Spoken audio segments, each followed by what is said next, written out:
How to change email on the Zelle app. So if you'd like to change your email on the Zelle app, it's actually quite very simple to do so.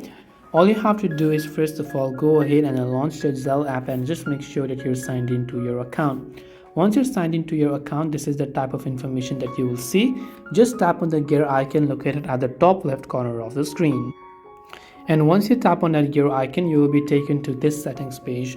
Under settings page, if you look under feature settings, one of the option you'll find there is known as Zelle settings. Just tap on the Zelle settings option, and on the next page here you'll find your current email address or mobile number. So first of all, just hit the unlink button right next to your current email address, and after you've done that, you should be able to go ahead and then basically unlink it and link a new email. So I hope that this video helped you. If you have got any more questions, feel free to also leave them down below. Thank you very much for watching till the very end of this tutorial, and as always, see you soon in our next video.